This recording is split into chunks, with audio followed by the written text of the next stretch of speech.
Hello and welcome to Sunny on Formula One. This is the very first episode where I get to share my obsession for Formula One with you. I've just finished watching the Barcelona Grand Prix of 2022 and what a fantastic race it was. We saw an amazing battle between Verstappen and George, and probably the first time we've ever seen that. Barcelona this weekend has been incredibly hot.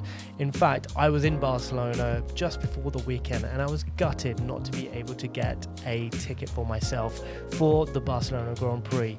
But I think we were hitting highs of about 30 degrees and it's a scorching circuit over there. So I think most people were expecting to do a 2-stop, and I think some were maybe expecting to do a 3-stop. And we also had Sergio Perez, the person who's been renownedly well known for looking after his tyres really well, actually tried to do a single stop race. So we also had a couple of issues with DRS on Max's car. For those of you who don't know, DRS stands for drag reduction system.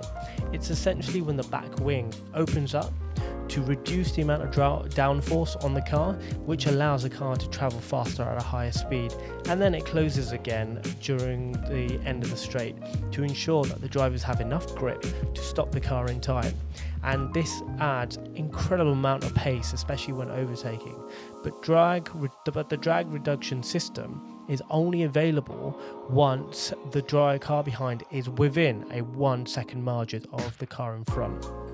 So you can see a physical difference between when the drag reduction system is active and working and when it's not. And Max Verstappen had some serious problems with the car this time.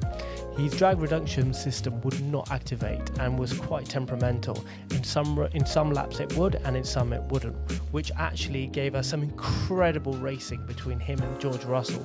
George Russell was defending incredibly well against Max's pace, Verstappen being clearly frustrated and losing pace at the start.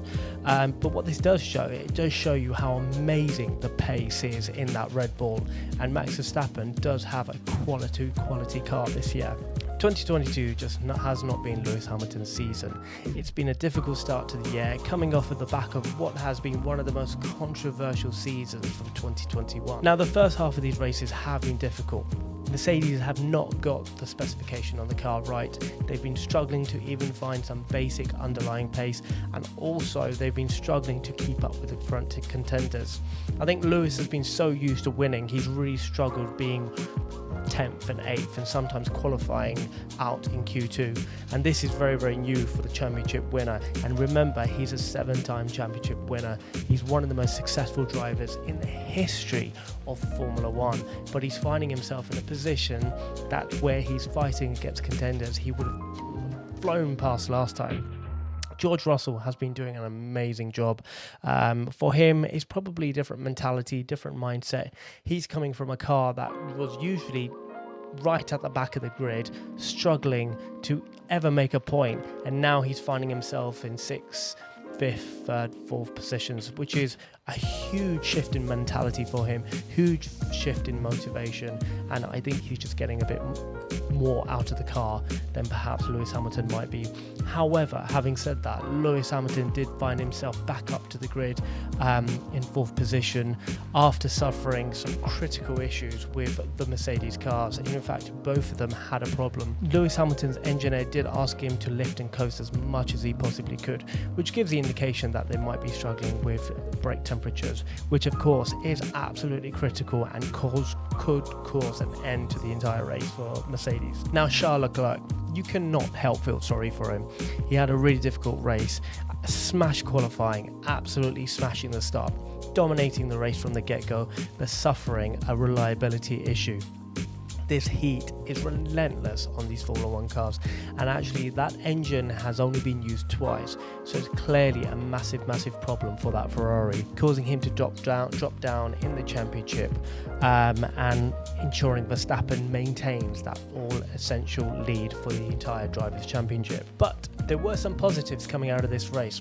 Ferrari had some amazing pace, which means the upgrades they brought this weekend have really worked. And in fact, they're not the only ones who brought amazing upgrades. A lot of the teams, I think, are the only one, with the exception of Haas, did upgrade the vehicle, and more notably Mercedes. Mercedes have now introduced some new wings to help reduce the amount of porpoising their car receives. And porpoising has been a massive issue for that Mercedes car. Now, team orders. Team orders is always a bit of a controversy when it comes to Formula One. You haven't always been able to do it, but over the last couple of years, we've really seen team orders grow and play an important part into the strategy of a race car.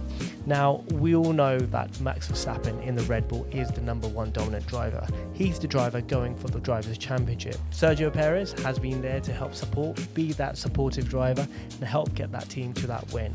Having that second driver is essential, not just for winning the Drivers' Championship, but the constructor. Now, team orders always adds a lot of controversy to a Formula One race. We haven't always been able to do team orders, but recently we've really seen team orders play a huge part of a weekend strategy in a Formula One team.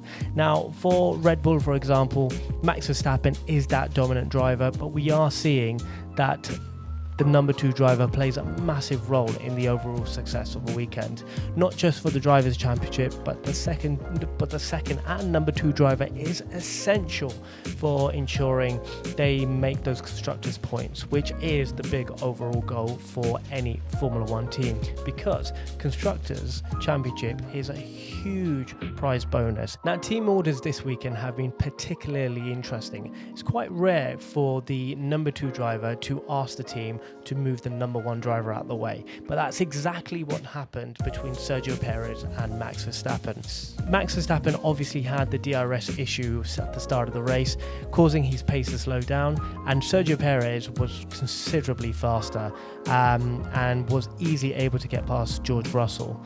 But in the end, we saw Max Verstappen get back in the lead, fix that issue, and actually ask Sergio Perez to move out the way, leading to Max Verstappen going for the win. And to be honest, if you had asked Max Verstappen at the start of the race whether he'd make the championship podium at number one place, he probably would not have even imagined it with the issues that he was having. Overall, it was a really exciting race, filled with action, filled with drama, and a lot of new drivers who have moved into fresh teams were able to show what they're actually made of. George Russell had an amazing battle with Max Verstappen. He's really shown that he can defend, even though Max Verstappen had the overlying pace with a couple of injuries to the car as well. Really happy for Max Verstappen.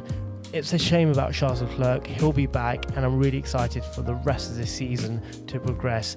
And who knows who's going to win. I don't have a prediction for you yet, but I will soon. Leave a comment below. Let me know what you think, and welcome to Sunny on F1.